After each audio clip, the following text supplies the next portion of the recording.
महज 28 साल की उम्र में सिद्धार्थ यादव, जो कि भारतीय सेना के फाइटर पायलट थे, मारे गए एक प्लेन क्रैश में। प्लेन में कुछ टेक्निकल खराबी आई, जिसके चलते उन्होंने अपने को पायलट को सेफली लैंड कराया। चाहते तो खुद भी कूदकर बच सकते थे, पर वो प्लेन को दूर ले गए। किसी खाली जगह पर प्लेन क्रैश हुआ और उन्होंने अपनी जान दे दी। उन्होंने उस पल में देशभक्ति दिखाई और कई लोगों की जान बचाई, और उनका बलिदान सम्माननीय है। पर ये सिर्फ कोई हादसा नहीं है, बल्कि ये नतीजा है गैर जिम्मेदारी का। ये नतीजा है सिस्टम में कोई बदलाव न करने का। ये नतीजा है सिस्टम में करप्ट भेड़ियों का होने का। ये जैगुआर फाइटर जेट 1968 में बना था और आज के टाइम पे कोई भी कंट्री इसको इस्तेमाल नहीं करती। फ्रांस 2005, यूके 2007 और ओमान 2014 में इसको रिजेक्ट कर चुके हैं, पर इंडिया ने इसको रिजेक्ट करने का फैसला लिया है 2030 में। और ये इकलौता केस नहीं है। जून 2018 में इसी जामनगर में एक और ऐसा ही हादसा हुआ था और हमारे देश का एक और जवान मारा गया था। भारत का डिफेंस बजट $75 बिलियन यानी कि 6.225 लाख करोड़ है, बट चाइना के पास 6th जनरेशन का जहाज है और इंडिया 5th जनरेशन के जहाज के विकास चरण में है। अब मैं आपको इस सब की जड़ बताता हूँ। करप्ट लीडर जो इस देश को चला रहे हैं, ऊपर कोई ऐसा चाहिए जो हर पहलू को समझ सके, हर क्षेत्र में पुश कर सके, ना कि सिर्फ कुर्सी के लिए धर्म और जाति की राजनीति करता फिरे। आज के टाइम में जब मैं पार्लियामेंट के सेशंस देखता हूँ तो उसमें कोई एक व्यक्ति सीएम है, कोई सांसद है,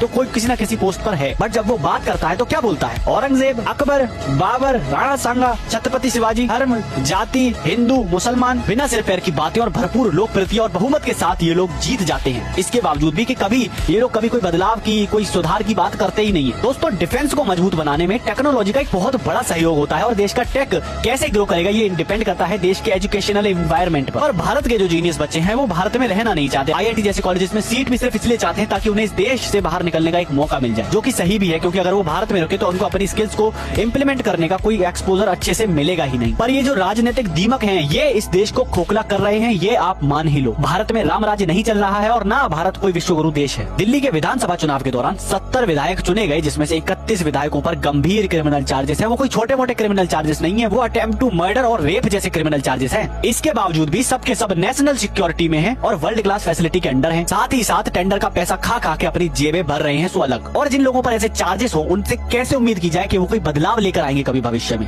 और दोस्तों, ये वो लोग हैं जो पूरा देश चलाते हैं। फिर ऐसे में हैरानी किस बात की है? जब एजुकेशन सिस्टम में कोई बदलाव नहीं आ रहा, जॉब नहीं मिल रही, करप्शन और क्राइम बढ़ रहा है, इसमें हैरानी की बात क्या है? आप एक बार ये भी तो देखो कि सिस्टम चला कौन रहा है। बट प्रॉब्लम यहाँ पर इलेक्शन लड़ने वालों की नहीं है, बल्कि वोट देकर उनको चुनने वालों की है। और वोट का बेस क्या है आप जानते हैं? धर्म और जाति, बस। इसके अलावा और कुछ नहीं। न विकास पर बात होती है, न शिक्षा पर, न स्वास्थ्य पर, न डिफेंस सिस्टम पर, किसी चीज पर बात होती ही नहीं है। हाँ, एक चीज होती है, आपको दिया जाता है मासिक पेंशन का झुंझुना, कि मासिक पेंशन देंगे, 5 किलो गेहूं देंगे, चावल देंगे, आपका धर्म बचाएंगे, जाति बचाएंगे, ये करेंगे।